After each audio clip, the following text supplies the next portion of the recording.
Salut tout le monde et bienvenue à l'émission. Cette semaine, on parle de taxer les gains en capital, suivi bien sûr de l'anecdote de David, et on finit avec les frais reliés à une transaction immobilière. Restez avec nous jusqu'à la fin, vous ne voulez pas manquer ça.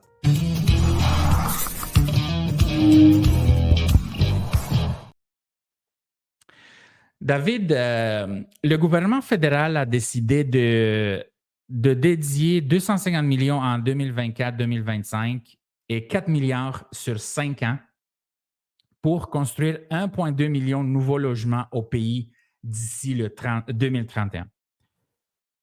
En effet, il y a plusieurs gros changements autres que ce montant d'argent, dont la première, c'est que le gouvernement fédéral a annoncé dernièrement le taux d'inclusion concernant les gains en capital, qui passera de 50 à 66 %, qu'on parlera plus tard des détails. Et la deuxième, c'est la déduction pour amortissement, qui passera de 4 à 10 %. Maintenant, je sais que tu es un courtier immobilier depuis plus que 10 ans.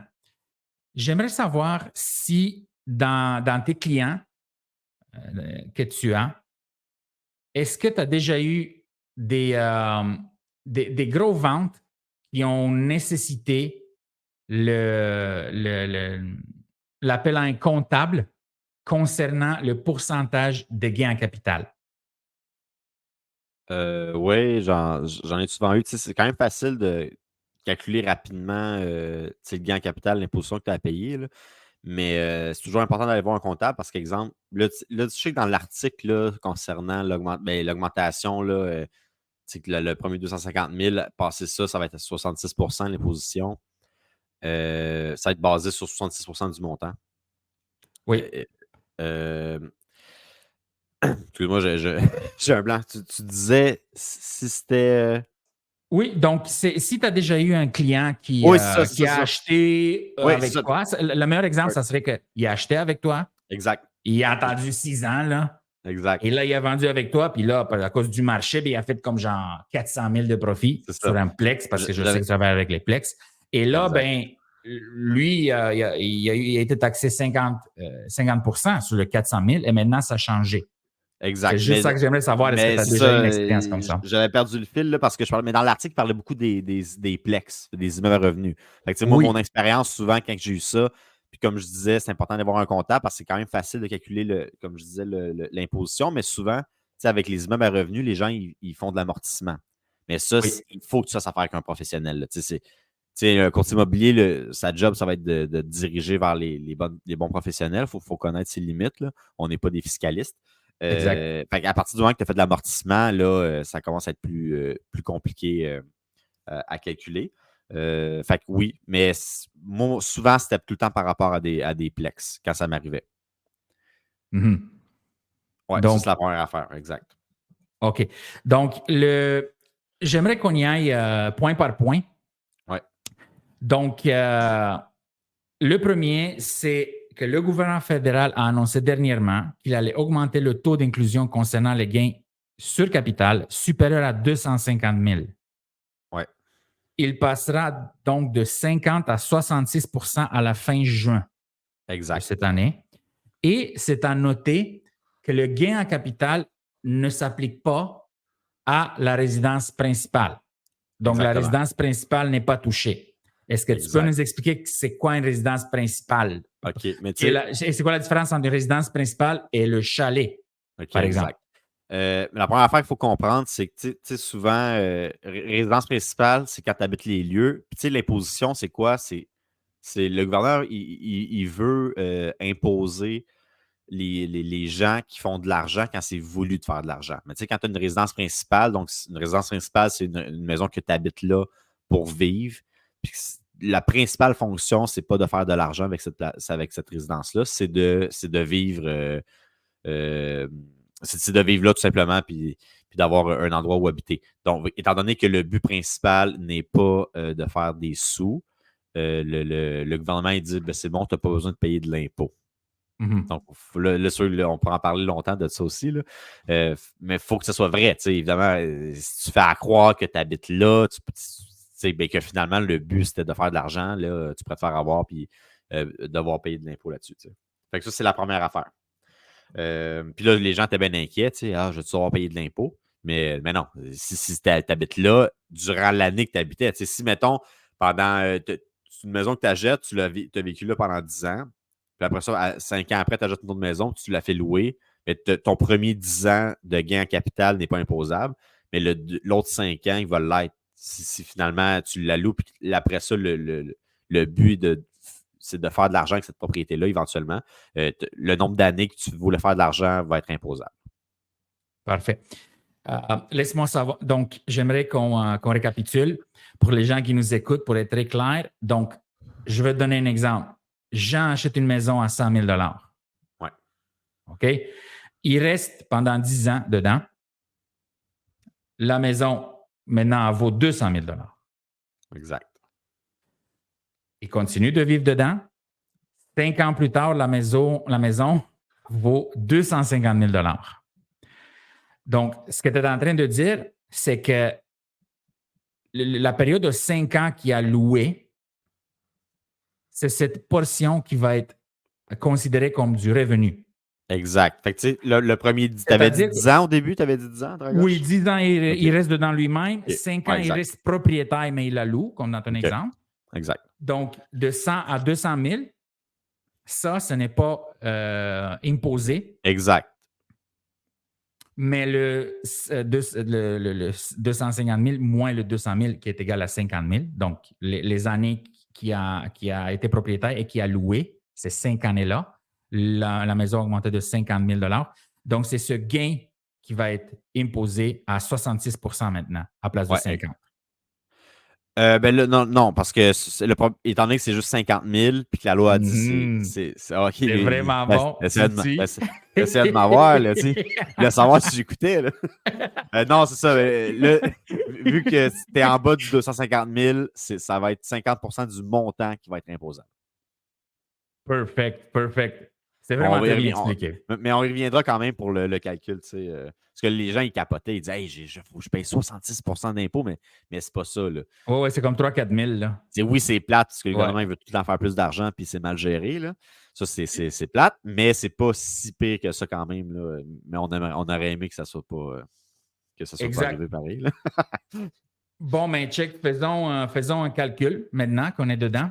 Mais avant de faire le calcul, la seule affaire dans l'article que je trouvais ça plate, c'est que, tu sais, c'est Freeland, là, je pense, la ministre, là. Oui. Tu sais, elle disait, ça va juste toucher ça ne touchera pas les Canadiens de la classe moyenne. Puis là, elle sort des chiffres, tu sais, que dans le dernier temps d'année, ceux qui ont fait plus que 250 000 de gains en capital, c'est tant de pourcentage. Fait que ça va juste toucher, tu sais, une petite portion des Canadiens qui est l'élite, là, tu sais, les médecins, là, mais. Ben, tu sais, les gens qui sont ultra riches. Mais moi, je trouve ça plate parce que tous ceux qui avaient des maisons au Québec avant la COVID, tabarnouche, c'est pas long que tu arrives aux 250 000. Fait que, tu sais, exact.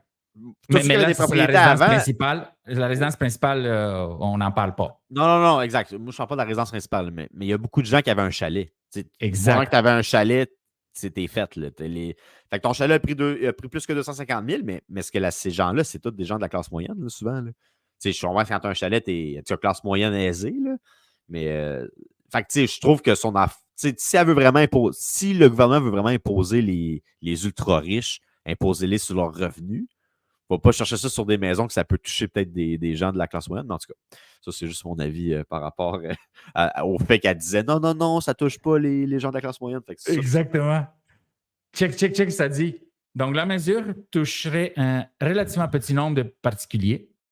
Seulement 40 000 Canadiens auraient déclaré des gains de capital de plus de 250 000 annuellement. Exact. Là, ça représente seulement 0,13 %. Ouais, mais en tout cas, depuis la COVID, ça va être. Il y a beaucoup de maisons qui ont pris plus que 250 000. Fait que si tu as résidence secondaire ou plex, t'es faite, là, même si tu es un gars de la classe moyenne. Là, tu sais. Exactement. Mais David, je crois qu'ils ont pris les chiffres de 2012. Ouais, c'est ça. Okay, c'est ça. J'ai pas vu l'année, hein? C'est-tu Moi, vraiment ça le ça? dit pas, mais non, je fais des Ok, blagues. peut-être Parce pas, que là, mais. je l'ai cherché, puis je sais pas de qu'est-ce qu'elle a Ok, pris ok. comme. Ouais, c'est ça. Faudrait le voir. Ça, c'est 2021, mais Ben, c'est une entente. Il n'y a rien qui studio. dit quelle année, là. Non, mais il disait, il y a une portion, je pense que c'est dans la dernière année, mais je sais pas, ils ont dit quand. Là. Ils ont pris une période, là, puis euh, bref. Mais c'est ça. Fait que ça va peut-être toucher plus la classe moyenne qu'on pense. Qu'on pense que qu'est-ce qu'elle disait. Mais ça, c'était sa façon de glisser ça en douce pour la hausse d'impôts. Non, non, non, ça sera pas vous. Fait que c'est ça. Exactement. Donc là, j'aimerais juste faire une différence entre le gain en capital qu'on parle maintenant et la taxe flip qui aussi a été votée dernièrement. OK? OK. Donc, c'est quoi la taxe flip au Canada? C'est que je l'ai seulement trouvé en anglais, mais c'est facile à comprendre. Si une personne est propriétaire d'une propriété, 365 Ah, jours et moins, cette vente va être considérée totalement taxable, hmm. comme une business. Ben, tu veux dire, non, mais taxable, tu dirais imposé. Là. Taxable, c'est le mot.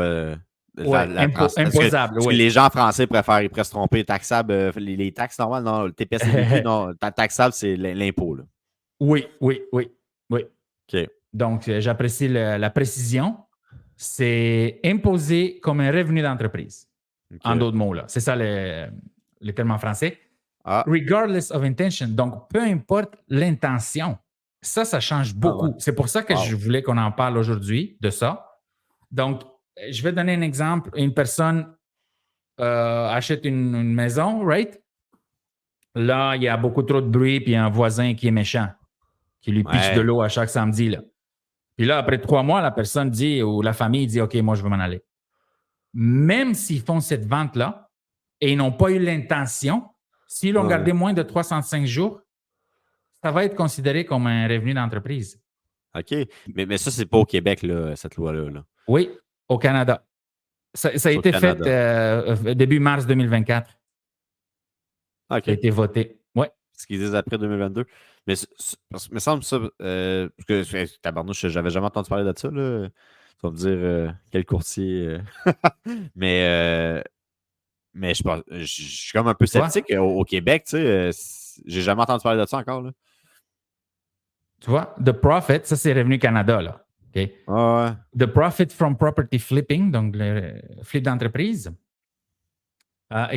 c'est entièrement imposable comme un revenu d'entreprise Ah ouais. et ne qualifie pas pour un 50% de Ah gain en ouais. capital. OK. L'inclusion rate, le taux d'inclusion qu'on parle aujourd'hui qui est Mais passé de 50 ça à c'est pour la. 66. OK, excuse-moi de te couper. Là, OK. Non, il n'y a pas trop, vas-y. Mais je veux juste savoir, mais ça, c'est concernant la partie fédérale. L'impôt. Il faudrait vraiment, ça m'intéresse vraiment, là. Faudrait que je demande à mon contact fiscaliste. Là. Mais Ouais. la partie du Québec, c'est pas encore provincial, là, cette affaire-là. Non, moi, c'est juste Canada que je le savais. Et OK. je suis plus, ça fait 2020, ça fait 2 ans et quelques que je suis plus dans OK. l'immobilier comme courtier, donc je me souviens plus, là. C'était dans le temps que moi, j'ai comme arrêté d'être courtier. Écoute, je vais m'informer de Puis, ça, là. ouais, Puis prochain podcast, parce que un de mes collègues, c'est un ancien, ben, c'est encore un CPA qui est courtier immobilier. Là. OK. Je vais lui demander, peut-être on fera juste une petite aparté au début de l'autre podcast, là, juste pour juste savoir qu'est-ce que lui en pensait, pour être sûr. C'est vraiment fou, pareil. Là. Ça voudrait dire qu'il n'y a plus de gain en capital, tu sais. Puis comme tu dis, la personne qui Non, habite exact. là, elle déménage, elle a une bad luck, peu importe, tu sais. Ça n'a pas de sens. Là. Fait que je Oui, sais pas c'est s'il ça. y aurait comme des exemptions ou. C'est ça que j'aimerais savoir, tu sais. C'est ça OK. que j'aimerais moi aussi savoir. Tu sais, un fiscaliste, est-ce que Ouais. tu peux fighter ça? C'est ça, Dans le exact. sens que, monsieur l'inspecteur de la revenu Monsieur du le Revenu du Canada, gouvernement. quoi, c'est ça, croyez bien mes clients, tu sais. Ah Si ouais, c'est un c'est ça. fiscaliste, OK, mais il on ne fera. pouvait plus du voisin. Il pouvait plus du voisin. Là. C'est pas qu'il voulait faire un profit, c'est qu'il voulait juste Exact. s'en aller. Je comprends ton point. Et oui, ça serait un très, très bon sujet. Mais la taxe de flip. Ouais, c'est ça. Okay, on la fera la semaine prochaine.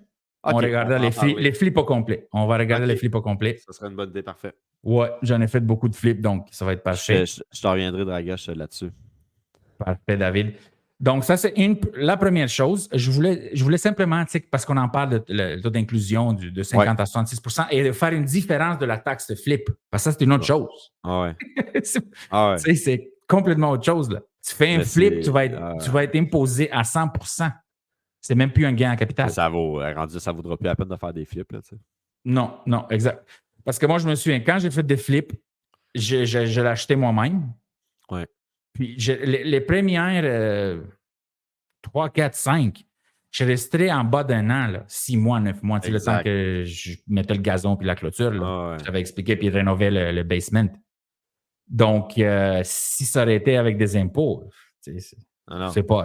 J'aurais fait du profit, mais pas autant. Là. Tu faisais du profit dans les années 2000. Mais justement, souvent les gens, il y a beaucoup de gens qui font ça, ils déménagent, puis ils achètent une maison, ils la rénovent, ils la revendent, mais ils font tout le temps passer ça sur une résidence principale.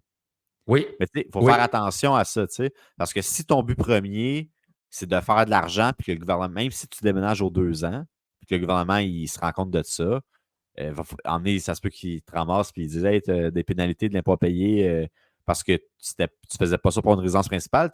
Tu utilisais justement le faux argument de la résidence principale pour ne pas payer de l'impôt quand ton but, c'est de faire de l'argent. Voilà. Il faut toujours avoir une justification raisonnable. Mais si tu déménages aux 2-3 ans habituellement, tu es capable de dire ben non, c'est vraiment raisonnable. Mais c'est ça, à chaque année, ça se peut que tu te fasses ramasser à m'amener. Exactement. Il faut avoir un bon comptable puis faire ça intelligemment. Oui. Et moi, je connais plusieurs personnes qui travaillent pour le Revenu Canada et une de celles-là, elle travaille directement pour les taxes.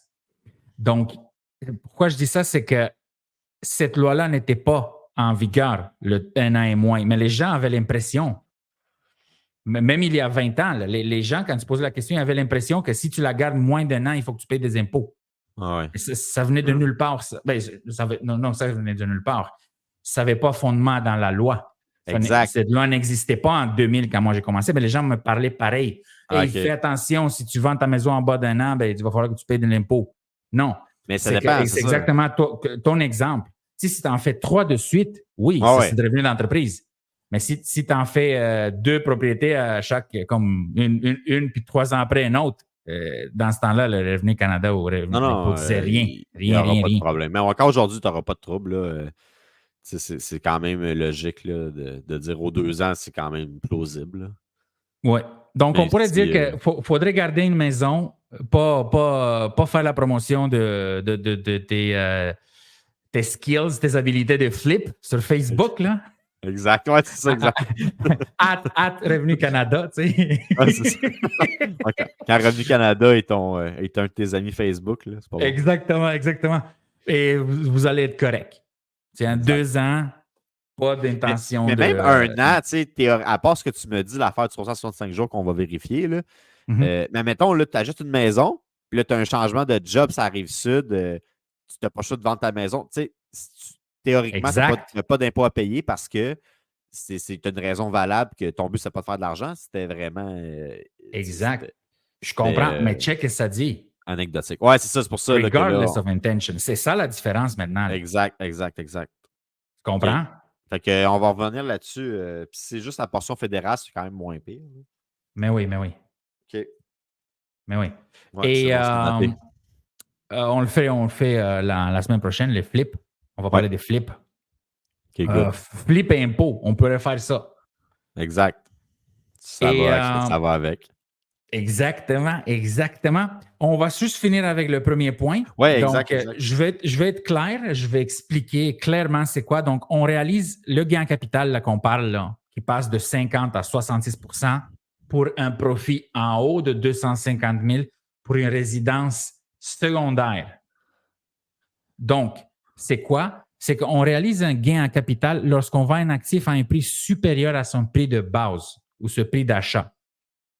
Autrement dit, le propriétaire occupant, on va prendre le Plex, parce que c'est là la ligne, là. Exact. On a compris pour la résidence principale, mais dans le cas d'un plex, donc, autrement dit, le propriétaire occupant d'un plex ne paierait pas d'impôt sur la proportion du gain en capital lié à sa résidence, seulement sur les gains liés à l'espace qu'il loue. Donc, la première tranche annuelle de gain en capital de 250 000 demeure inchangée. Cela veut dire qu'un couple propriétaire ne serait pas touché pour la première tranche de 500 000 du gain en capital. OK? C'est pour ça que je voulais parler de ça parce que c'est une précision importante. Ouais. Donc, une personne qui a un duplex ou triplex là, ou quadruplex, je ne sais pas si c'est 4 ou 5 et moins, il faudrait vérifier, mais on va dire duplex, triplex, quadruplex, qu'il y en a beaucoup à Montréal. Qui l'achète et qui loue, dans le cas d'un duplex, là, qui loue seulement une des deux plex, unités. Oui, exact. Donc, ce que ça veut dire, c'est que si ces gens-là, on va prendre un exemple, ils achètent le plex à 1 million, ils font des rénovations ou de l'optimisation, peu importe, là, OK? Et là, la valeur est rendue à 2 millions, right? Oui. Donc, après quelques années, il y a une augmentation de valeur de 1 million. Right? Oui. Il y a un gain capital d'1 million de dollars. Gain capital d'1 million de dollars. Maintenant, parce que c'est un duplex, on va dire qu'ils sont tous égaux. OK? On ne commencera pas à dire qu'il y en a un plus grand que l'autre. Pour le besoin de l'exemple, ils sont tous pareils. Là. C'est exact. Les deux. Ça veut dire que seulement la moitié de ce million qui va être imposé. Tu comprends? Ben oui, parce qu'il y avait 50% était la résidence principale. La résidence principale. De plus, parce que c'est un couple, ils ont le droit à une exemption de 2 fois 250 000, qui est 500 000. Ouais. Donc, même sur le 500 000 de gains en capital, ils ne seront pas imposés. Oui, ils arrivent au maximum. Ils sont imposés sur le calcul normal là, d'avant. Exactement. Et voilà, à 50 définitivement. Ouais. Mais ça ne change rien. Donc, on voit quand même que ce n'est pas si mauvais que ça. Là. Tu ne perdras pas 200 000 du jour au lendemain. Là. Exact. C'est une question de quelques milliers de dollars. Fait que ceux qui étaient en couple, en tout cas, sont pas mal avantageux parce que même duplex, le gars l'a tout seul. C'est 250 000. Là, il y a le premier 250 000, ça va être 50. Il y a 50 % du montant. Puis après ça, l'autre 250 000, ça va être 66 %. Exactement. Là, on va expliquer quand même le calcul parce que c'est pas 66 % d'impôts que tu payes. Exact. Veux-tu qu'on l'explique tout de suite? Oui, vas-y, je pense que la t'écoute. première partie, c'était quand même clair. Là. Oui. OK. Fait que dans le fond, ce qu'il faut comprendre, quand tu as un gain capital, exemple, tu as un gain capital de 250 000 là, on dit plein de chiffres, là, les gens vont peut-être être mélangés, là, mais c'est quand même simple. Tu es imposé sur 50 % du gain capital. Donc, sur le 250 000, tu es imposé sur 125 000 que tu vas mettre dans ton rapport d'impôt. Voilà. Puis ce 125 000-là, il est imposable selon la braguette d'impôt que tu es rendu durant cette année fiscale-là. Tu sais, exemple que exemple que tu es rendu à la braquette à 50 % parce que tu fais déjà 95 000 de revenus annuels. Là, sur ton 95 000 de revenus annuels, tu vas ajouter le 125 000 imposable du premier 250 000. Ce 125 000-là va être imposable selon le pourcentage que tu es rendu selon ton revenu annuel. Mais tu sais, si tu n'avais pas eu de revenu annuel durant cette année-là, ton impôt a commencé. Le premier 30 000, tu payes 8 000 d'impôt, exemple. Exact. C'est à peu près ça. Là, je mets les charges sociales aussi. Là. Le deuxième 10 000 va être. Il y a une braquette d'impôt. Voilà. Fait que c'est quand même simple. C'est 50 % du gain en capital qui est imposable pour la première tranche de 250 000. Et voilà, c'est ça. Si jamais tu fais un autre 10 000 de plus, fait que là, tu as 260 000 de gain en capital. Fait que là, ton premier 250 000, tu payes de l'impôt sur 125 000, qui est 50 %. Puis ton deuxième 10 000, là, tu vas payer 66 de ce montant-là. Il y a 66 de ce montant-là qui va être imposable. Oui. Mais tu sais, normalement, il y aurait quand même eu 5 000. 50. Voilà, c'est C'est ça. ça. Parce qu'il y avait 50. Fait que là, dans le fond, tu te retrouves à payer de l'impôt sur 1666 de plus. De l'impôt là-dessus. Donc, si tu es Exact. dans une braquette de, je ne sais pas moi, 38 ou 40, là, vous faites ça bon, là? Non, mais rendu là, tu es 50 sûr. Là, parce que tu as déjà fait 125 000 de revenus avec ton premier 250. Fait que tu arrives à 50 anyway maximal dans ta braquette maximale. Là, OK, donc 1600, tu as dit, plus ou moins, là? Ouais. Fait que là, tu as un 5 000 qui est imposable, normalement, comme d'habitude. Puis là, tu as un 1600 qui va être imposable à 50. Fait que tu payes 800 $. D'impôt. De plus, tu sais. Voilà, avec la mesure, c'est ça que je l'ancienne disais. loi, là, tu sais. Et voilà, c'est 800 de plus. Moi, j'en ai vu des cas types. Les gens peuvent aller sur lapresse.ca et ils ont déjà l'article. Il n'est pas expliqué aussi en détail, mais quand même, il y a 3 cas types dans cet article. Donc, j'ai envoyé un cas qui s'approchait de 4 000 $. Mais c'était une grosse vente, là. Ouais, c'est ça. Donc, et ça, c'était le gain en capital. Donc, si on était 50 mais il payait comme 2400, quelque chose comme ça. La vente d'un chalet de haut de gamme, là. Donc, c'est pas si pire que ça, là. C'est pas si pire, mais c'est pas si pire. Mais tu sais, mettons qu'on revient dans l'exemple, j'ai calculé à peu près, là, grosso modo, là, dans l'exemple que tu fais 500 000 de gain en capital tout seul. Tu n'es pas en couple, là, comme on a dit. Là, tu es tout seul. La différence entre avant et après, c'est 20 000 d'impôts à peu près. Ah. Fait que tu sais, la première 250 000, c'est comme avant. L'autre 250 000, tu vas payer un 20 000 de plus là-dessus que tu n'aurais pas payé avant. C'est quand même des sous, c'est plate. Mais il te reste quand même des sous au bout de la vente. Là, 230. Ouais.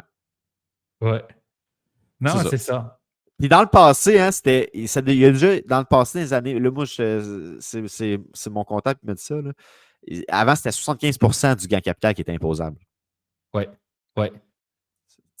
Dépendamment des années, il y a eu des différentes braquettes. Et 50 c'est quand même bon. Là, exact. Et même les conservateurs, je me souviens, ils ont monté à 66,7 pendant 1 ou 2 ou 3 ans, une affaire de même. C'est ça, exact. T'sais. Donc, c'est pas une politique libérale. Là. C'est juste une politique parce qu'ils ont dépensé trop d'argent.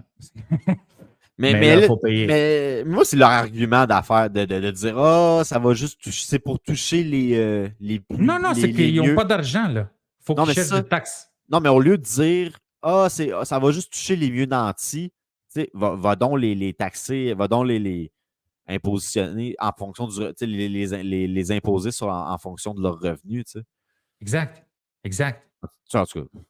Mais je trouve que l'argument, il aurait juste dû dire on veut plus de cash. Ça va toucher du monde. Puis... Mais ça va pas juste toucher les riches, c'est ça, je suis sûr. Les ultra riches. Là, et bon, ça, c'est le premier point. Ouais. Le taux d'inclusion, le gain en capital supérieur à 250 000, on en parlait. Deuxième, c'est la déduction pour amortissement. Ouais. Donc, la déduction pour amortissement, j'ai trouvé un article qui l'explique très bien. Donc, cette déduction dégressive réservée aux immeubles dédiés à la location, OK? Les immeubles dédiés à la location, c'est important, passe de 4 à 10 pour les immeubles dont la construction démarre entre aujourd'hui et le 30 décembre 2030. Okay. Donc, ce n'est pas les anciens buildings non plus. Là. Exact. Il faut comprendre. Ça, c'est comme la période d'amortissement de 30 ans. On met une nouvelle période d'amortissement de 30 ans, mais seulement pour les premiers acheteurs des nouvelles maisons. Ah ouais, exact. Exact. Ils veulent encourager le développement, on dirait. Là, exact, c'est ça que je crois. Mais tu te souviens avec ce qu'on a parlé des... voilà, ici, justement. Et donc, ce qu'ils font, c'est ça aussi, la période d'amortissement de 30 ans. Ouais. Ensuite, ils investissent 4 milliards sur 5 ans. Ouais. Et ça, c'est plus... Tu sais, on a tous nos opinions, s'ils devraient faire ça ou non. Mais là, ils le font. C'est ça. Puis là, tu m'avais demandé, hey, David, ça serait quoi la solution? Tu sais, là, je te l'ai baptisé, je ne sais pas trop. pour pas charger plus d'impôts. Mais finalement, Exactement. c'est ça qu'ils font. Et voilà. Ils vont le C'est ça. chercher en nos poches. Exactement. C'est ça qu'ils font. C'est ça qu'ils Au font. lieu de mieux gérer le gouvernement, ils vont Voilà. chercher plus C'est d'argent. simplement ça, David. C'est simplement ça. Exact, C'est exact. simplement ça. C'est de la mauvaise gestion et de la corruption. C'est très simple. Ouais, C'est très simple, là, OK? C'est pas plus que ça. Là. C'est très simple. Et ils ont dépensé trop d'argent. Depuis 9 ans que le gouvernement fédéral actuel est au pouvoir, ils ont toujours eu des déficits. Et cette année, c'est 40 milliards. C'est dégueulasse, là. Je me rappelle, j'ai vu un article, je me rappelle plus si c'était la ville de Montréal, c'était quel député, ou c'était le gouvernement ou c'était la ville. Là. Mais il y avait un discours à prononcer, là, je me rappelle, je me souviens plus c'était qui, j'ai lu ça hier. Là. Ils ont sous-traité qu'une firme de presse. Je sais. C'était 1500$, mettons, là, ou 1200$. Uh-huh. Mais tu sais, ils ont des attachés de presse. Puis ils sous-traitent. Non, mais si on parle de ça, là, on va parler de. C'est juste pour dire, c'est mal géré. Là, c'est pour quoi un discours, le nom? Exact. Ça finit plus les dépenses. Arrive Scam. Ouais. L'application là, qu'il fallait quand tu rentres au Canada. Exact. Il dit que ça va coûter 80 000, me semble. Puis là, dernièrement, j'entends que c'est 60 millions de dollars qui ont payé à 60 millions là, pour une application qui coûte, disons, 75 000 US là, une semaine, gros max. Okay. C'est 60 millions de dollars canadiens qui ont donné à 2 compagnies, 25 millions à une compagnie. C'est ça. Fait que, au lieu d'acheter de l'argent là. Qui ont leur siège social dans le basement d'une maison à Ottawa. Okay. Et l'application ne fonctionne pas. C'est ça. Donc, c'est vraiment ça. Là. C'est de la corruption qui fait ça. Fait que c'est et là, ils se reprennent dans nos poches. Donc, exact. Les gouvernements volent de l'argent, puis ensuite, ils volent encore de l'argent avec les taxes. Ouais. Mais ça, c'est les gouvernements. Ils sont tous pareils. Là. C'est de même partout. Exact. Sa planète. Là, exact. Donc, la mesure principale, quand on parlait, la DPA, déduction pour amortissement, va passer de 4 à 10 pour les immeubles dans la construction de marque, comme on en parlait. Donc, et les immeubles doivent être disponibles à la location au plus tard le 1er janvier 2036. Donc, ils ont 6 ans pour construire des immeubles et à cause de ça, à chaque année, ils peuvent déduire, si on veut, là, 10 de perte de valeur. OK? Les édifices doivent avoir au moins 4 appartements privés et avoir au moins 90 d'entre eux détenus pour la location à long terme pour être admissible. OK? Donc, pas de Airbnb, là. Mais le cap de 6 ans, je ne le comprends pas. Là. Il laisse 6 ans pour habiter l'immeuble. Non, c'est que, disons... Ça démarre. Oui. Mais tu sais, 6 ans pour construire, tabarnouche. Donc... Ça coûte cher de prêt privé. Non, mais tu sais, mettons, le gars, il commence à construire le 30 décembre. Non, mais c'est vrai que je n'ai pas regardé ça comme ça. Moi, je voyais comme ils ont 6 ans pour les bâtir. Non. C'est qu'ils ont jusqu'à 2030 pour les bâtir, puis après. Ouais. Non, mais il faut que ça commence. Pendant 6 ans. Non, mais mettons un projet, mettons, là, de centaines de logements. Là, ça doit être ça aussi. Là. Un projet sur 6 ans, de centaines de portes. Tu commences ton premier immeuble, mais j'imagine que tu pourrais peut-être inclure ça là-dedans. Fait que c'est quand même correct. Ah, oui. Peut-être que tu commences... Des gros un triplex, non, là, mais mettons que tu fais 200 logements, le premier, le deuxième, ça peut prendre... c'est vrai qu'à Montréal, ça prend 6 ans pour avoir un permis. Ouais. I don't know. C'est vrai, mais c'est long. Non, mais il laisse un bon gap pour les gros projets, là, tu sais. Bon. Mais en gros, ce que ça veut dire, tu y aller, Dragoche? Oui, c'est que je veux dire, je vais juste expliquer, après j'aimerais que tu l'expliques aussi, mais donc la DPA vous permet, pour être clair, c'est quoi la DPA? Donc la DPA vous permet de déduire une partie du coût en capital de l'immeuble de vos revenus imposables. Ouais. OK? Donc le revenu imposable, et vous pouvez déduire une partie du coût en capital de l'immeuble. Cela réduit votre impôt à payer pour l'année en cours, car vous ne payez pas d'impôt sur la portion de la DPA déduite. Est-ce que tu peux donner un exemple pour nous expliquer c'est quoi cette bébête-là? Grosso modo, quand tu ajoutes un immeuble à revenus, là, tu prends tous tes revenus moins tes dépenses rapidement. Là. Il va te rester un certain montant d'argent à la fin de l'année. ce montant d'argent-là est imposable parce que c'est des revenus. Si tu as plus de revenus que de dépenses, c'est sûr, si tu as plus de dépenses que de revenus, tu n'en auras pas. Là. Mais mettons, il te reste des revenus, moins tes dépenses, il te reste des sous. Grosso modo, c'est imposable. Fait que là, tu as la décision de dire est-ce que je paye mon imposition au complet que je devrais payer normalement ou j'utilise le DPA? Oui, DPA. Tu utilises le DPA pour payer moins d'impôts. Sauf que si tu choisis la deuxième option, de dire je paye moins d'impôts, va falloir, le jour que tu vas vendre ton immeuble, il va falloir que tu la repayes, cet impôt-là. Mhm. Fait que l'argent que tu ne payes pas, il faut que tu la payes dans le futur. Puis, OK, c'est comme un REER. C'est comme un REER. Tu mets de l'argent de côté, tu ne payes pas d'impôt là-dessus, mais quand tu le retires, si tu en retires trop, si tu en as trop d'argent, tu payes de l'impôt. Exact, c'est ça. Mais parce que tu as sauvé de l'impôt, tu sais, initialement. Fait que c'est Exactement. ça. Fait que l'impôt que tu sauves, le gouvernement, il dit non, tu peux la sauver, mais va te ramasser plus tard. On va la ramasser plus tard. Exactement. Exactement. Mais c'est quand même Puis intéressant. on l'adresse, hein? Ouais, c'est ça, exact. Ouais, ils ont des bons trucs, là. Hypothèque légale, là, si tu payes pas. Là.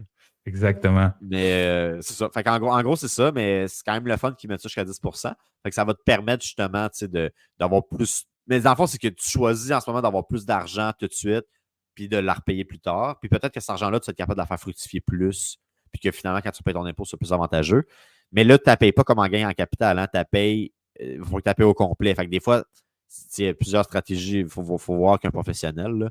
Mais ça se peut que ça revienne au même ou plus désavantageux. Ça dépend comment tu gères ton argent. T'sais. Mais tu es supposé de prendre cet argent-là, de bien l'utiliser pour que le jour que tu arrives à la payer, tu l'aies. Mm-hmm. Oui, j'ai beaucoup aimé la façon qu'on l'a faite avec en 2 points. Et je crois que ça a été très clair. Et si les gens, by the way, si c'est votre première fois à l'émission, prenez le temps, s'il vous plaît, de vous abonner et de liker la vidéo. Ça aide pour l'algorithme. Et si vous avez des questions, laissez-les dans les commentaires et nous, on va vous répondre, David ou moi. Et aussi, si vous aimeriez qu'on fasse des sujets précis, dites-nous-les dans les commentaires et ça va nous faire plaisir. David, on a passé le premier point. Maintenant, c'est le moment attendu de tout le monde, qui est l'anecdote de David. Ben oui, c'est quoi que tu as pour nous aujourd'hui? Écoute, dans mes milliers d'anecdotes, il a fallu que j'en trouve une bonne. En fait, mon anecdote, c'est pas tant par rapport à l'imposition, parce que là, on va parler des frais de courtage, des frais, excuse-moi, liés à la vente du propriété. Il y a des frais de courtage, des fois, qui peuvent être en ligne. Mais c'était surtout par rapport, c'est plus une anecdote par rapport à ça. On va y arriver après mon anecdote. Tu sais, dans le fond, souvent, les gens, là, après ça, je vais vous conter l'histoire, là. Tu sais, ils pensent vraiment beaucoup trop à combien ils vont payer, dépenser. Exemple, qui achète une maison. Quelqu'un qui achète une maison, là, il revend, il pense trop à combien il paye. Mais ce qu'il faut vraiment penser, c'est combien d'argent qui te reste. Fait que là, ce que je veux dire par là, c'est qu'il y en a des fois qui veulent sauver, ils ne veulent absolument pas payer une commission de courtier immobilier. Là, c'est sûr, je prêche un peu pour ma paroisse. Mais moi, si je n'étais pas courtier, en ayant les connaissances que j'ai aujourd'hui, c'est sûr à 100 que je ferais affaire avec un courtier immobilier. Clair. Vous allez comprendre pourquoi après. C'est à cause du réseau. Mais bref. Fait que là, la personne, des fois, pour elle, elle est tellement malade de payer une commission au courtier de 20 000 $ de commission. C'est vrai que ça coûte cher. Tu sais. Fait que là, ils vont faire affaire avec des plateformes où ils vont vendre sans courtier immobilier ou ils vont essayer de vendre sans courtier immobilier parce qu'ils sont trop focusés sur combien que ça coûte de commission. Tu sais, c'est du proprio. Là, je parle de du proprio parce que c'est une des plateformes connues. Là. Mais les autres, c'est ça, leur gros pitch. Hey, tu sauves 20 000 $ de commission. OK, bien, c'est bien beau. Mais tu fais 40 000 de moins. Mais c'est ça. Mais tu check l'argent qui te reste à la fin. Tu sais, peu importe le prix que le courtier te paye, même s'il te coûterait 1 million, là, si au final, entre les deux options, il te reste 500 000 de plus, puis en plus, en ayant payé un courtier, t'es bien mieux de prendre le courtier pour faire plus d'argent. Fait que là, mon anecdote, c'est par rapport à ça. Je vendais des triplex neufs à Saint-Jérôme. Là, quand j'ai commencé, j'ai fait affaire avec un entrepreneur, développeur qui faisait des triplex à Saint-Jérôme. Là, il y a un gars qui vient me voir m'amener. Il me dit je vais acheter un triplex pour l'habiter, mais il faut que je vende ma maison à Saint-Hippolyte. C'est une maison sur le bord, c'était proche du lac Achigan, le monde qui connaisse ce lac-là. Oui, je connais très bien. Pas mal ça coche. C'est un des lacs les plus. En tout cas, Il y a des beaucoup de gros poissons, bateaux. non? Il y a beaucoup de poissons. Je ne sais pas s'il y a beaucoup de poissons, mais il y a beaucoup de bateaux, en tout cas. Beaucoup de bateaux à moteur. Mais c'est un lac de villégiature, tu sais. T'as 1 heure de Montréal ou 1 heure et demie, là, dépendant du trafic, puis t'as les chalets valent 1 million en montant, les maisons qui sont là. Fait que c'est une belle place pour faire du bateau. Là. Mais le poisson, tu sais, pas à la fin de semaine. Là. T'es mieux de pêcher le mardi matin parce que ça va être plus dur sinon. Fait que bref, souvent, pas de trouble, mais lui, il est avec du proprio. Fait qu'il, là, lui, il fait une offre conditionnelle à la vente de son immeuble sur du proprio, à la vente de sa maison, parce qu'il faut absolument qu'il vende sa maison pour acheter le triplex. Moi, je dis pas de trouble, on te donne 30 jours. Là, il veut 485 000, tu sais. Fait que pas de trouble. Là, finalement, moi, je fais mon suivi à chaque semaine. Puis, il dit, j'ai un acheteur, j'ai fait une offre. Le premier acheteur, 2 semaines plus tard, finalement, il n'a pas passé au financement. Il accepte une deuxième offre, deuxième acheteur. Même affaire. 2 semaines plus tard, là, il m'appelle. Là, il me dit, je suis un peu découragé, je ne suis pas capable de vendre ma maison. Là, je lui dis, en tout cas, je ne dirais pas son nom, j'allais dire. Là, je dis, mettons qu'il s'appelle Paul. Je dis, Paul, tu veux te faire affaire avec moi? T'sais, là, tu veux 485 000 dans tes poches. Là, moi, ce que j'ai proposé, c'est. Excuse-moi, c'était 465 000, c'est ça. Il voulait vendre 465 000 avoir ça dans ses poches. Moi, j'ai dit, pas de trouble, on va afficher 490 000. Comme ça, avec ta commission, ça revient au même. Tu as ton 465 000 dans tes poches. Plus, ça faisait déjà un mois ou deux qu'il essayait de vendre. Là. Oui. Fait que là, finalement, on l'affiche. Ça n'a pas pris. Là, en plus, le marché était vraiment bon en ce temps-là. Fait qu'il y avait beaucoup, beaucoup de demandes. Fait que moi, dès que je l'affiche à 485 000, ben, pas 18, là, mais j'ai eu à peu près une dizaine de visites. Après ça, 3 offres multiples. Finalement, on a une offre à 520 000. Ouh. Là, après inspection, là, finalement, lui, il capote. Après inspection, on baisse de 10 000. Fait que finalement, il a vendu, je pense, 515 ou 510. Fait avec la commission, il a fait un 15-20 000 de plus, même en payant la commission des courtiers, parce que tous les 10 acheteurs qui sont venus magasiner, c'est des acheteurs représentés par des courtiers en majorité. Puis c'est tous des acheteurs qui n'avaient pas été. C'est tous des courtiers qui représentaient les acheteurs et qui n'ont pas été voir les maisons sur du proprio. Fait que lui, dans le fond, il se privait là, d'une dizaine d'acheteurs qui cherchaient activement ce genre de maison-là. Fait que ça, c'est le pouvoir du réseau, tu sais. Exact. Ça, c'est le meilleur exemple que je peux donner. Puis dans un marché qui n'est pas bon, là, le monde pourrait me dire, ouais, mais là, David, c'est un marché qui est excellent. OK, mais c'est la même affaire. Imagine dans un marché qui n'est pas bon. T'sais, là, j'ai eu 10 acheteurs dans un marché bon, mais c'est un marché qui n'est pas bon. Et, genre, au moins, l'acheteur qui va être là, on va l'avoir, mais s'il n'est pas bon, il y en aura encore moins eu de lui de son côté. Puis l'autre point, c'est que les courtiers qui représentent les acheteurs, ils ont qualifié leurs acheteurs, ils ont fait leur vérification.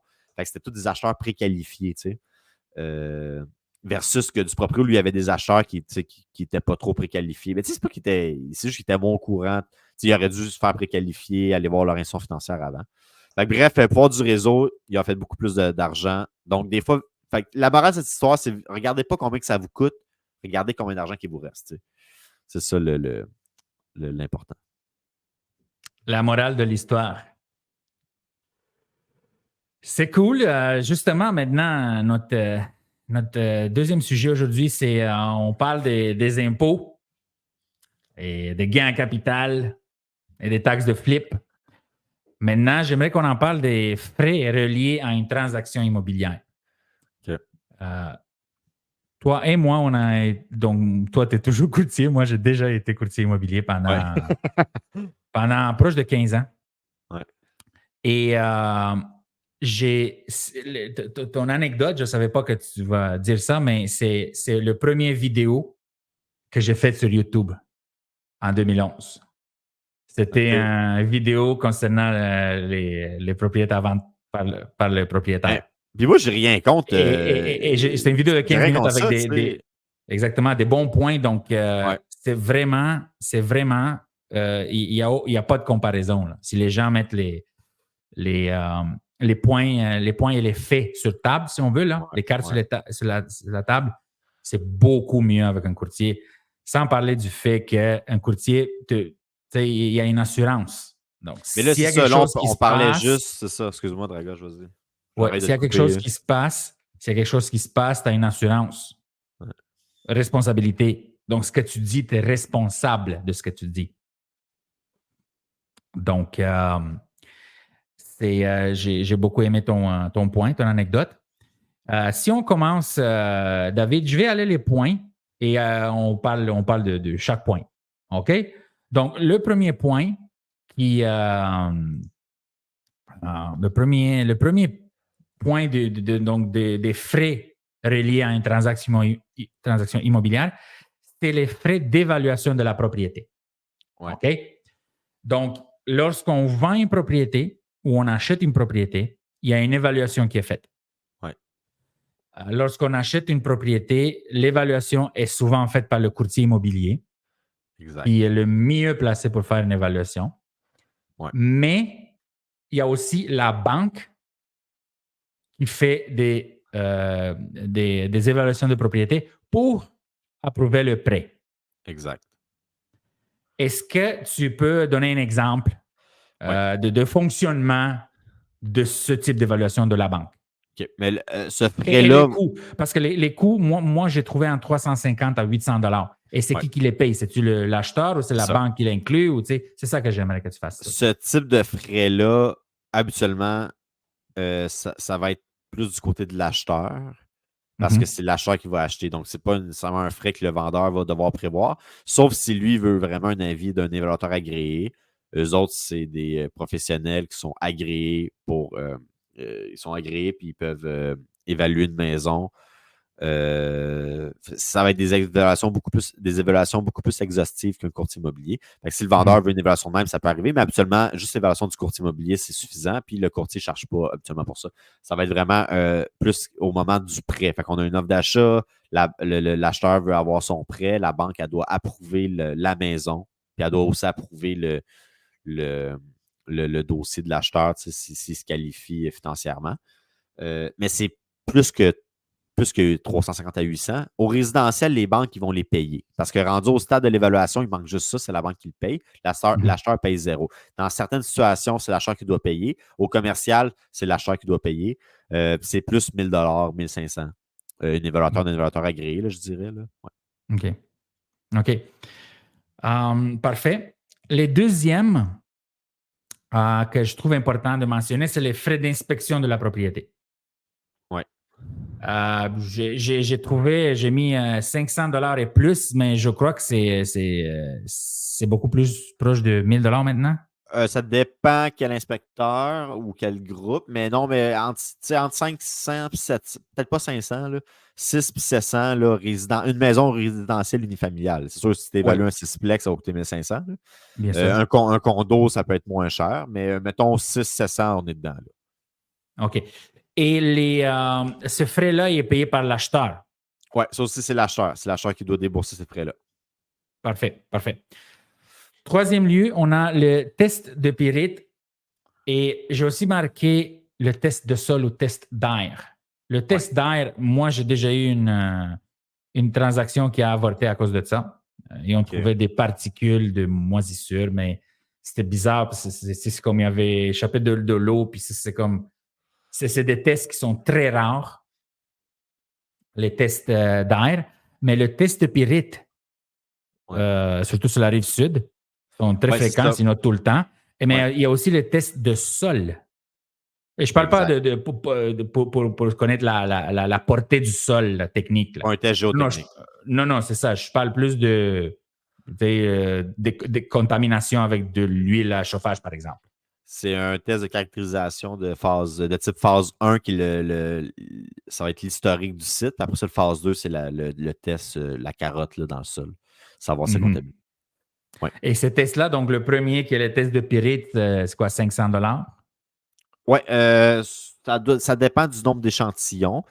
Mais là, il faut savoir, c'est ça. Ça, c'est une autre affaire. Là. Quand tu vas faire avec un courtier immobilier, les courtiers immobiliers, nous, dépendant des secteurs, tu es obligé de faire une formation sur la pyrite ou la pyrotite. Et voilà. Oui, je l'ai fait. Fait que, mettons, parce que toi, tu travaillais des fois à Longueuil. Oui. Tu es obligé. Fait que, voilà. Moi, je ne savais pas, moi, que j'ai commencé comme courtier, j'ai un listing, un sixplex à vendre à Trois-Rivières.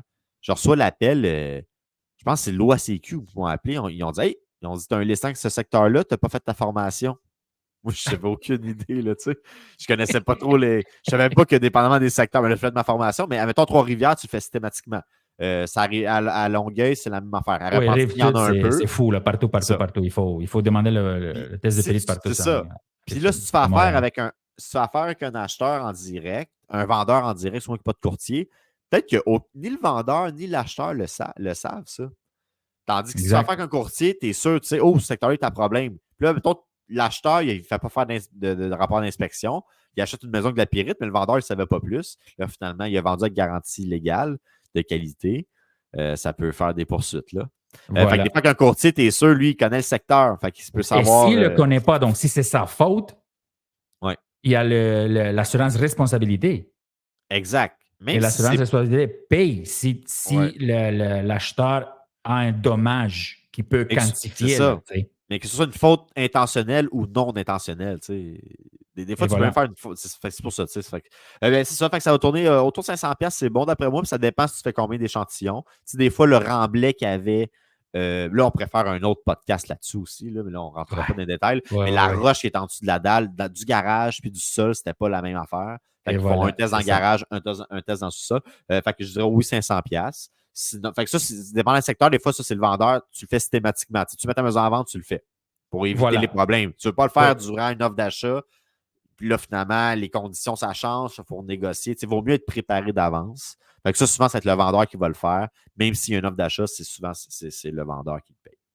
OK. Donc, et le test de sol, c'est Euh, l'acheteur.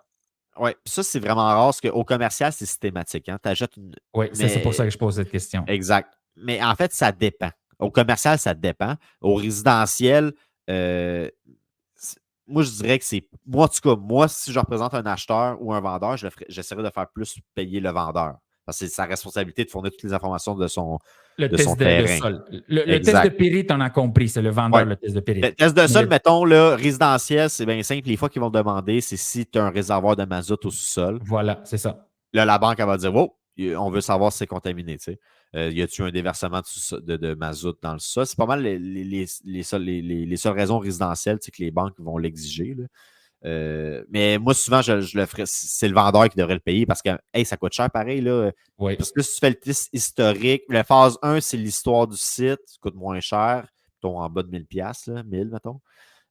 Après ça, tu fais la carotte, ça peut coûter un autre 1000, fait que ça peut facilement coûter 2000. Là, l'acheteur, s'il le fait, puis c'est contaminé, tu sais. Mais je sais que moi, les Exact. vendeurs, ils ne veulent pas le payer. Mettons que c'est la banque qui l'exige, le vendeur ne voudra pas le payer. Fait que là, l'acheteur va être. Fait que ce que tu peux faire, tu peux dire, OK, l'acheteur le paye, mais si c'est contaminé et on annule, c'est le vendeur qui rembourse. Tu sais, il peut y avoir différentes façons qu'on peut négocier. Mais moi, j'essaierais de faire payer peut-être le vendeur, mais souvent, ça va peut-être être l'acheteur tu sais, qui va le payer. Fait que ça dépend, ça, cette partie-là. Parfait, très bien. Et une dernière chose pour les documents, c'est le certificat de localisation. Ouais. Donc, c'est combien ça coûte et qui le paye et c'est quoi la meilleure façon de faire. Si on a déjà un certificat, on fait-tu le même ou c'est quoi? Oui.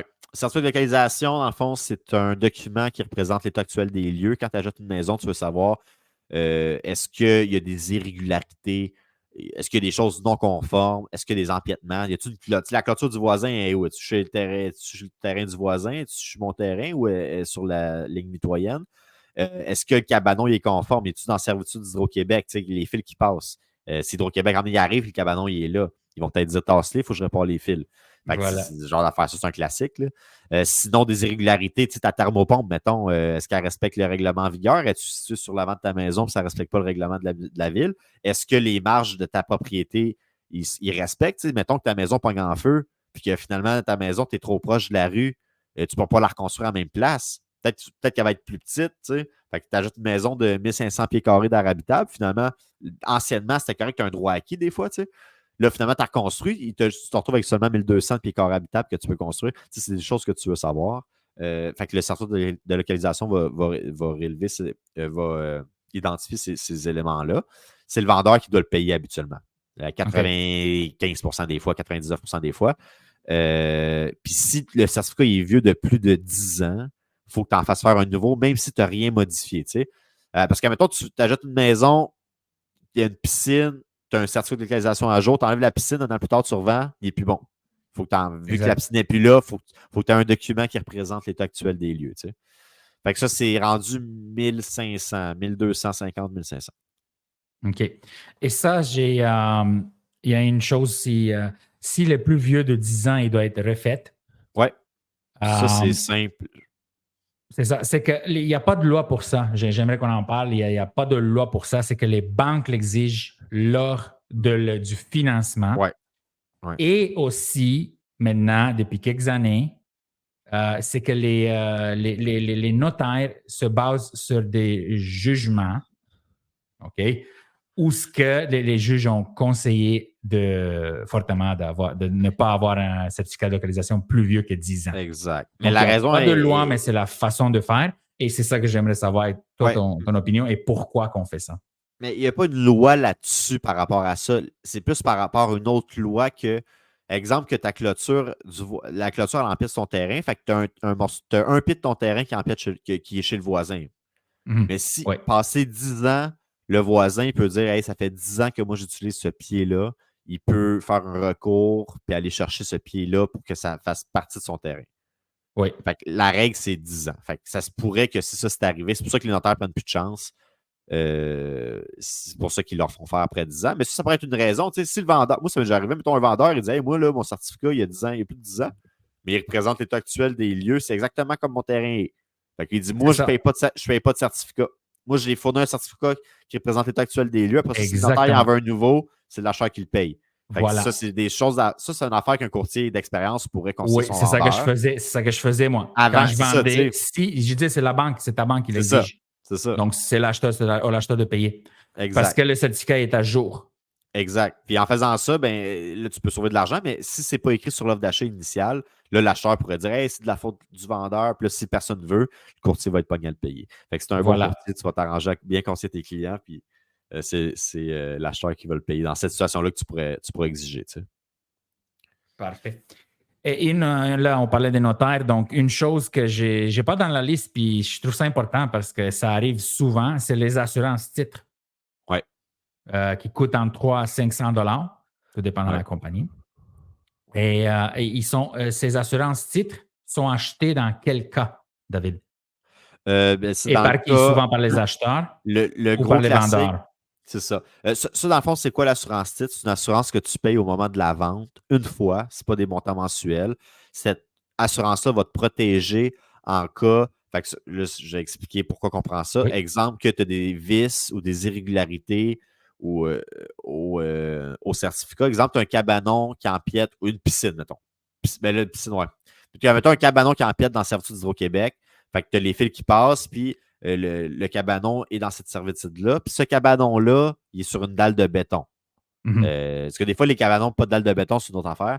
Mais tu prends une assurance titre pour que si un moment donné, Hydro-Québec vient te voir chez vous, puis il dit hey, ton cabanon, il faut que tu le tasses de 2 pieds parce qu'il est dans servitude. Nous, on veut faire des réparations. Puis ça te coûte, mettons, 2500$ le déplacer, le reconstruire, etc. L'assurance, elle va te protéger, puis elle va payer. Puis ce qui est le fun, c'est que tu payes une fois cette assurance-là au moment de la vente. Fait que si tu prévois ces choses-là d'avance, tu n'arrives pas à l'acte de vente. Finalement, ni le vendeur ni l'acheteur savaient ça. Là, ça coûte 850$. Là, le vendeur ne veut pas payer.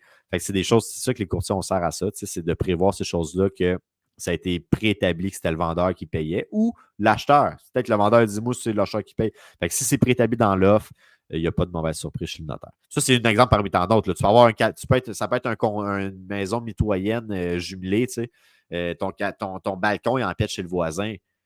Ou ta corniche, les corniches du garage empiètent chez le voisin. C'est des choses qui, si jamais il y a un problème, il faut que tu tasses ces choses-là, l'assurance va payer pour ça. C'est cool, c'est très bien expliqué. J'aurais pas pu le faire mieux. Donc là, on parle des notaires. Exactement. On parle des notaires, right? Ouais. Donc là, c'est un autre, le 6e type de frais. Ouais. C'est les frais de notaire ou d'avocat. Ici, au Québec, on en utilise très peu là, lors d'une transaction, les frais d'avocat. Mais il y a des États aux États-Unis ou même au Canada que c'est des avocats spécialisés en immobilier. Mais nous, au Québec, on appelle ça les notaires. Donc, les frais de notaire, ça coûte quoi et ça inclut quoi à peu près, là? Juste revenir avant l'assurance titre. Là, si Oui. plus ta maison vaut cher, plus qu'elle coûte cher l'assurance. Fait que des fois, une maison d'1 million, emmener, ça vaut pas trop la peine. Elle va coûter beaucoup plus cher qu'une maison de 500 000. Mais ça, Oui, c'est, parce que c'est quand même 3. Moi, je me souviens, c'était 300, 315, 325, mais là, c'est plus 365. 500 piastres, tu sais, autour de OK. 500 piastres. Mais si tu as une maison d'1 million, emmener, c'était comme quasiment 1500. Tu sais, mon client, il fallait qu'il paye. Fait que c'est bon de s'informer. Si on prévoit ça et ta maison vaut très cher, ça serait bon de s'informer avant avec un notaire. Perfect. Là, pour l'acte de vente, ben là, souvent, les vendeurs, ils pensent ça, c'est un frais d'acheteur. L'acheteur, c'est lui qui paye Oui. l'acte de vente. Tu sais. Oui. Puis là, on est rendu autour de 1500, facile. Oui. 1700. 1500. Wow. On est rendu là. J'avais déjà des notaires qui étaient de très bons notaires, là. Sauf qu'ils ont développé une bonne relation, puis j'ai amené beaucoup de business et ils me chargeaient 750 à Ah moi. Je ouais? faisais un cadeau, ouais. Ah, mais Ça, ça, c'était c'est v'là 10 2011, ans, là. 2012, 2013. C'est C'est ça. comme, Parce que moi, quand j'ai commencé, moi, c'était ça. ouais, C'était 10, 11, 12 ans. 995. À Repentigny, il y avait un cartel. Là. C'était comme, tous les notaires, c'était 995. Ouais, c'est rendu, c'est fou, hein? Ouais. Mais là, c'est ça. Fait que, mettons 1500, 1700. Fait que là, c'est sûr, si c'est le courtier, tu dis je paye le notaire sans prévoir le montant, tu peux mettre un maximum. Tu sais. Si tu Et t'offres ça à voilà. tes clients, est-ce que tu peux avoir de mauvaises surprises? Le notaire charge 3000. Tu sais. Des fois, tu en as C'est quoi? Il va le des, chercher en limo, des, là, avec des des, no- mariachis. ouais, puis des notaires proches de la retraite. Service Là, tu sais. inclus. Ils n'en veulent plus de dossiers qui chargent. Exact. Exact. Ouais. Bref, c'est ça. Fait que ça, l'acte de vente, c'est l'acheteur, mais là, souvent, le vendeur, il ne sait pas. Mais là, il faut qu'il paye la quittance de son hypothèque. Mhm. Fait que c'est quoi une quittance? Que ton hypothèque est enregistrée au registre foncier. Puis il y a des choses à faire là, côté administration, du côté légal, pour enlever ça. Si tu rembourses ton hypothèque, il faut que tu payes ton frais de quittance. Fait que le vendeur va devoir payer son frais de quittance au notaire. Puis ça, c'est à la discrétion du notaire, souvent, ces frais-là. Ce qui est plate, c'est que l'acheteur choisit le notaire souvent. Puis là, le vendeur est un peu pogné à la merci des frais de ce notaire-là, mais il pourrait prendre peut-être un autre notaire, mais ils ne le font pas souvent. Là. Fait que c'est ça. Fait que le vendeur, il se retrouve à être à la merci des frais. Fait que ça peut varier entre 500 et 1000. J'ai déjà eu de mauvaises surprises. Le notaire chargeait cher. Puis ça, c'est pas des grosses démarches de sa part, là, mais c'est à sa discrétion pareil. Là. Ouais. Parfait. Ensuite, David, un autre frais, c'est la prime d'assurance hypothécaire. Donc, les gens savent qu'ils contractent une hypothèque. S'ils ne donnent pas 20 sur le montant de la propriété, ils vont avoir à payer une assurance hypothécaire. Est-ce que tu peux expliquer à peu près c'est quoi les montants? C'est-tu toujours comme 3, 4, 5, 6 000 là, en général, là, ou c'est quoi? En fait, c'est l'assurance hypothécaire, c'est si tu m'envoies 20 comme tu as dit, la banque elle va exiger que le prêt soit assuré par une hypothèque, soit assuré par une des sociétés, des assurances qui fait ça. Là. Il y en a quelques-unes. Mais ça, tu as une taxe de 9 sur toutes les assurances au Québec, tu as une taxe de 9 Fait que cette assurance-là est pareille. Fait que si, mettons, tu fais un prêt de 500 000, puis tu as la prime maximale parce que tu as mis le minimum de mise de fonds qui est de 4 Fait que tu as un 20 000. L'enfant, l'assurance, ça coûte 20 000, puis c'est l'achat qui paye ça.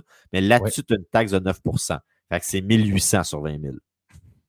Puis ça, cette prime-là, il faut qu'elle soit payable immédiatement à l'achat chez le notaire, en argent. Oui. En argent. Oui. Pas juste d'arriver avec ta valise en cash. Fait que là-dessus, tu as un 1800 à payer là-dessus. Ça, c'est l'acheteur qui paye, qui va être ajouté sur sa mise de fonds.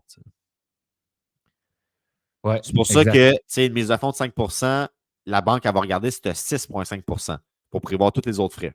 Fait si tu mets 5 minimum, il faut que tu ailles 6,5 dans ton compte que tu peux prouver. À peu près, là. Ça dépend des banques, mais c'est à peu près ça. Il faut que tu aies 1,5 du prix de la... Parce que ça inclut la taxe de bienvenue. OK, je comprends. Donc, l'assurance, OK, l'assurance d'assurance hypothécaire, elle est inclue dans l'hypothèque, comme on dit. Exact. C'est ça, oui, ça, le 20 000, tu n'as pas à le payer, il est inclus dans le prêt. C'est juste mais la taxe de 9 la taxe de 9 que tu dois payer avec de ta propre poche, là, pas la banque, exact. Là, chez le notaire. Parfait. C'est ça. Bon, mais là, on continue dans le même chemin avec la taxe de vente pour les propriétés neuves, qui n'est pas 15 %. C'est ça à peu près, hein, 8-9 % aussi. Right? Ah Les, non, ça, c'est ce que ça dépend. Là, ça fait longtemps que je n'ai pas fait du neuf. Là. OK. Ça fait au moins 1 an et demi, 2 ans que je n'ai pas Ouais, fait. mais c'est ça, c'est comme 9 % parce qu'il y a des Mais c'est crédits qui c'est calculent. ça, En bas de 500 c'est 000, ça. là, c'est comme Exact. 9 %. Et moi, je Plus faisais que c'est ça, ça. c'est. Ouais, oui, vas-y. Je faisais beaucoup de triplex, mais il y a des crédits du gouvernement tu sais, qui il te remboursent une partie de la taxe en bas d'un certain montant de la maison. Mais grosso modo, il y a quand même une taxe de 15 %. C'est 14,975 là, Mhm. de taxes, puis le gouvernement t'ordonne là-dessus. Ouais. Que tu Souvent, peux signer un formulaire, puis c'est exact. le contracteur qui le reçoit à ta place et te le crédite. Ouais, sauf dans le cas de. Ça, c'est duplex, c'est moins. Parce que dans Oui. le cas d'un triplex, c'est l'acheteur qui doit le faire. En tout cas, il y a une règle là-dessus. Là. Mais Technicalité. mettons une maison taxable, ça va être moins de 15 % parce que tu as un remboursement du gouvernement que le contracteur, comme tu as dit, il s'occupe. Fait que je ne vais pas dire n'importe quoi, mais mettons que c'est autour de 9 à 10 % là, dépendamment du prix de la maison. Là. Mais ça, dans le fond, c'est inclus pareil sur ton prêt. Fait que tu n'as pas à la payer. Là. Ta maison Voilà. coûte 500 000 plus taxes, mais ça coûte, exemple, 560, mais c'est comme si la maison valait 560. Tu n'as pas à Voilà. payer ta taxe en cash. Là, fait que c'est pas Parfait. vraiment une dépense comme. Exactement. C'est bien de faire la différence. Ensuite, ben, continue dans les taxes. Hein. Il y a beaucoup de taxes. Là, hein. Ah, exact. La prochaine taxe qui s'en vient, c'est la taxe de bienvenue, David. Ouais. C'est quoi ça mange en hiver? Ça, c'est la taxe de mutation. C'est quand tu ajoutes une propriété, la ville, elle va te charger la taxe, qu'on dit la taxe de bienvenue, là, mais c'est la taxe de mutation. Là, maintenant, il y a une nouvelle loi. Les villes se réservent le droit d'avoir leur propre calcul, là, mais qui est pas mal sensiblement pareil. Avant, c'est le même calcul systématiquement. Là, c'est plus vraiment le cas. Fait que d'une ville à l'autre, ça peut changer un petit peu. Là. Mais ça, c'est l'acheteur qui doit la payer à l'achat de la maison 1 à 2 mois après.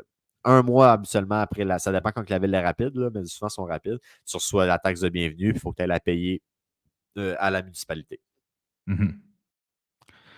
Parfait. Maintenant, oui. Ben, je le dire, taxe de mutation bien vite. Là.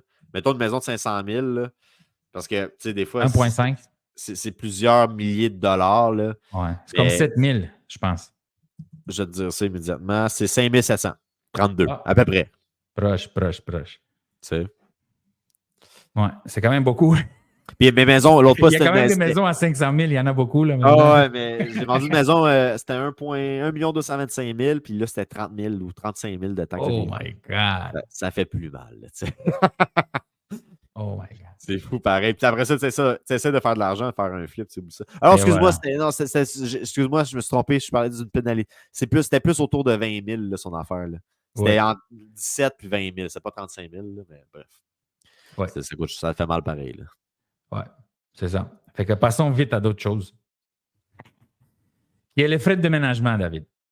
Ouais. Il y en a des gens qui déménagent tout seuls, mais maintenant, depuis des années que je vois, la plupart du temps, les gens s'engagent quelqu'un avec un camion, puis puis 4 bras, là, ou 6 bras, puis ça coûte combien, ça?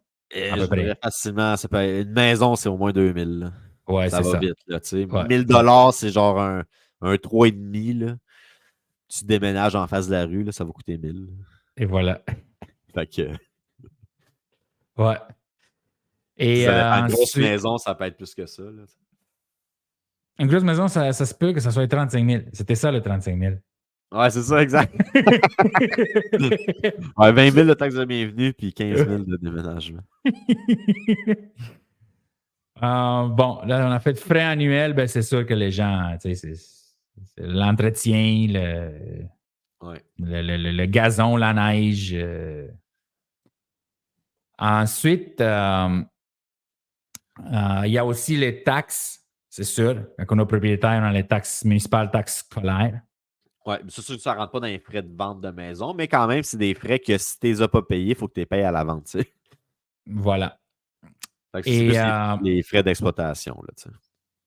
Parfait. Frais d'exploitation. Les rénovations. Tu sais, si avant de rentrer, tu veux changer le plancher puis peinturer la maison au complet, ben il faut que tu calcules. Selon ton expérience, est-ce que les gens investissent ou ils rentrent comme ça puis ils font après ou c'est quoi le budget à peu près? Ça dépend. Ça dépend. Il y a des petits acheteurs qui ont zéro budget pour ça ou ils veulent juste pas le faire, là. Mais je dirais que la majorité des maisons, même clé en main, tu as des petites choses à faire. Fait que prévois-toi une coupe de mille pareil à l'achat parce que juste tu veux nettoyer tes soffits, exemple, en dessous de ton toit ou Ouais, faire des petits ouais, traitements. C'est ça, c'est le genre d'affaires que les gens ne font pas nécessairement. Ou ouais. tes calfeutrants autour de tes fenêtres, ils sont toutes sèches. Fait qu'il y a une coupe d'affaires à faire pareil, là. Fait que, mais je dirais au moins, prévois-toi 1000, 2000, 3000 jusqu'à 5000 peut-être là, à l'achat d'une maison. Là. Si tu veux mettre ça Exact, vraiment à exact, ton goût. Là. Puis je parle d'une maison exact. clé en main. Là. Je n'ai pas parlé d'une maison à rénover. Ouais, on ne parle pas de flip, exactement. Et en finissant avec les frais que les gens aiment le plus, c'est la commission des courtiers immobiliers. Exact. Ça dépend de chaque courtier, mais souvent, ça va être autour de 4 C'est ça que je voulais pour qu'on une en parle. maison normale. Mais tu veux donner un pourcentage au courtier collaborateur qui va amener l'acheteur. Fait que maintenant, il y a toujours une dynamique de l'acheteur et son courtier, le vendeur représente le vendeur. Et puis, donc, la commission de 4 est divisée en deux. Normalement, là, ça peut être différent. Là.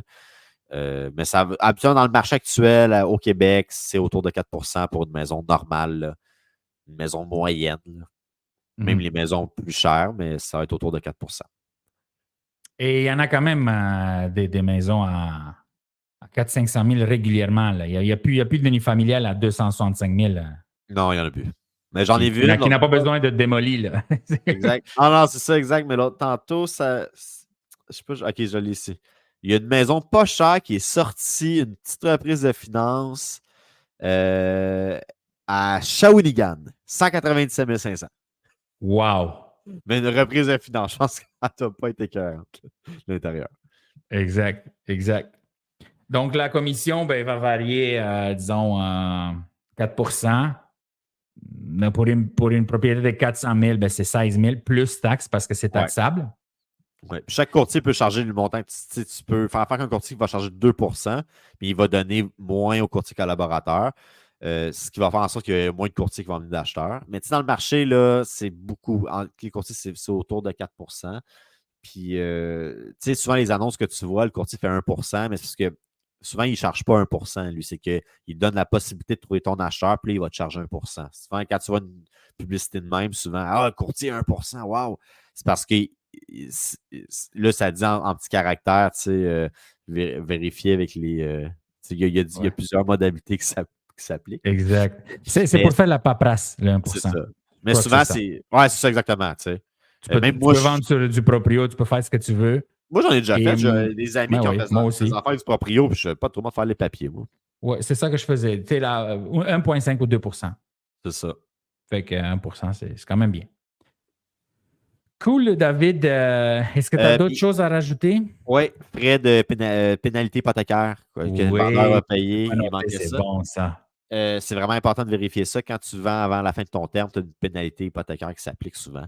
Fait que c'est extrêmement important de vérifier ça. Tu vas pas arriver chez le notaire et ça te coûte 6 000 de pénalité. Tu sais. Ouais, c'est vrai. Et quand C'est le les gens ont vendeur des qui regarde ça. promotions, Ouais. qui ont des promotions, les vendeurs, souvent, là, quand ils achètent une propriété, ont des promotions avec la banque. Je me souviens, dans le temps, je crois que c'est Desjardins, faisait un 5 dans 1, donnait 2 de rabais la première année, 0,5 par après ou quelque chose comme ça.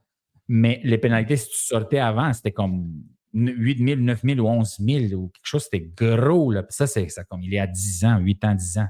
Ah ouais. Fait que ça, faut vraiment faire attention. Et c'est pas juste les banques qui sont virtuelles. Là.